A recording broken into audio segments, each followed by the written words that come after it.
final prophet is Prophet Muhammad, peace be upon him, and Ahmadis believe that there was another prophet after Prophet Muhammad, so Mirza Ghulam Ahmad, who was born in Punjab in 1835. So that's the major difference. Would you agree with that, Aisha? Sorry, Aisha, go first.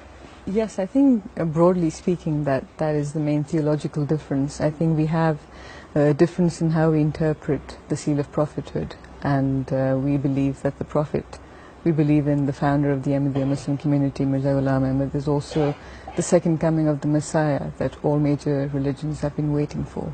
Do you believe that Ahmadis are Muslims? I belong to Sunni Islam, and I conform to the beliefs that Sunni Islam conforms to. And if I conform to that, then if Sunni Muslims believe that they're not, then I mean, I would like, as an academic, as a researcher, I do. I think it's important to speak to everybody and to understand, and I think ultimately at the end of the day it's God who judges who is Muslim and who is non-Muslim.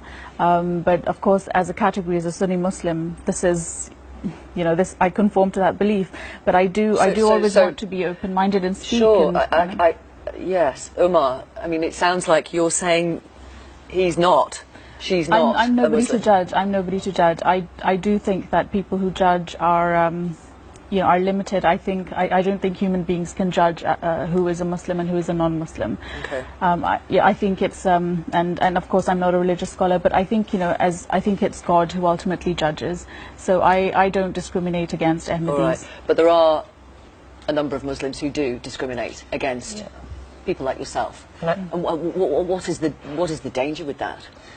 Well, the worry is that when you have people saying that Ahmadis shouldn't self-identify as Muslims, that they're not Muslims, that kind of undermines social cohesion, because what it says is they may look like Muslims, they may sound like Muslims, they even think they are Muslims, but they're not Muslims. Don't let them trick you, don't trust them. That kind of thread runs through it, and what that can lead to is sort of a sense of discrimination, and in extreme cases, persecution. That's what we see in Pakistan all the time, where our non-Muslim status has been written, apparent non-Muslim status has been written into law. But sorry to interrupt, but Aisha, we saw in the film that there are Muslims saying, look, Pakistan is totally different. Don't just say what we're seeing in Pakistan, what we're witnessing a little bit of here.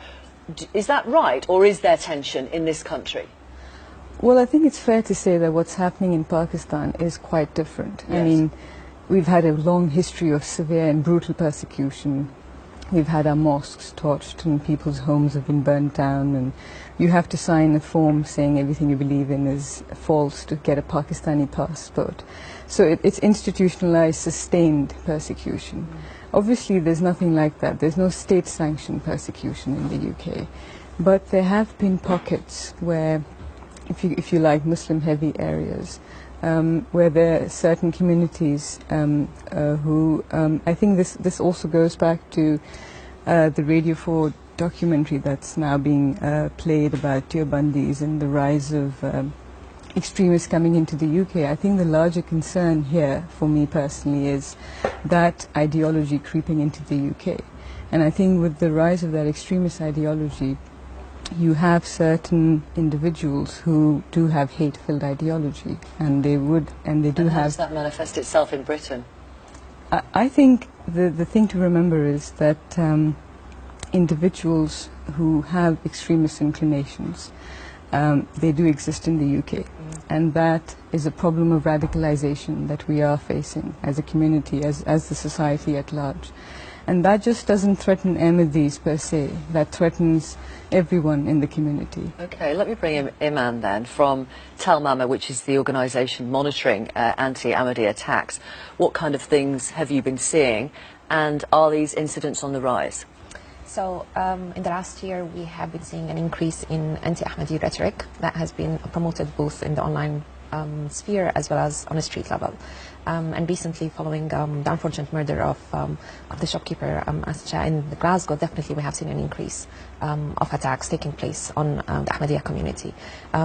We do tend to measure all kinds of attacks that take place on Muslim communities, and we're not in a place to judge who's Muslim and who's not. Right. I think it's up to the perception of individuals to see who they are, and it's up to God eventually. And so but in terms of monitoring the incidents, are you able to pinpoint who is the people who are perpetrating the attacks, whether it's verbal or physical? Absolutely. Yes. So is it Muslims attacking Muslims? It comes from all kinds, but yes, that we can see that it's from different sects of the Muslim community that perceive the Ahmadiyyas as non-Muslims, that actually dehumanize them, vilify them, and obviously these messages of hate and promotion of hate and intolerance, they do not fit well with the values of what the UK stands for, or with any community whatsoever. And the concern is that if you continue to play that background noise of these messages, what would that lead to?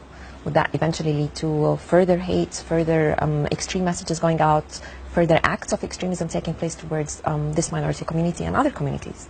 Right. And are you witnessing, or are you hearing on university campuses these kind of negative experiences? Yeah, absolutely. We've had some more severe incidents. So, for instance, after one of our events in a major University of London university, the actual ex-president of the Islamic Society there gave out leaflets after one of our events calling to our audience, calling for our death. We've had students physically assaulted. Now, those are the kind of exceptions. Those aren't the rule. But at a lower level, you do have a sense of anti-Ahmadi prejudice. So Islamic societies have sent out emails saying don't go to our events, they have deviant views, and they link to extremist websites. And, you know, even on a personal level, I remember when I was at my university, I remember I once received an email from the Islamic Society saying you're not allowed to use the word Islam in your event titles. So we were doing an event called Women in Islam, which we hoped all Muslims could get behind. They said you should call it Women in Ahmadiyya, which I found very strange. And what did you do? Well, I said you don't have a trademark on the name Islam. I mean, people are allowed to self-identify as they wish. Ultimately, as Sundar said, this will be in the eyes of God who is a Muslim, who isn't. We shouldn't groups shouldn't start imposing on other groups what they can and can't call themselves. Sorry, go on, Aisha. I think an important point, an important message that's coming through here, Victoria, is one thing, that there's a small group of individuals who have hijacked a certain portion of the religion, and they've assumed the mantle, if you were, of God's faithful fatwa givers, and they have ordained it upon themselves that they know what the correct theological position is, and they know that they are right. And scholars of Islam have described this phenomenon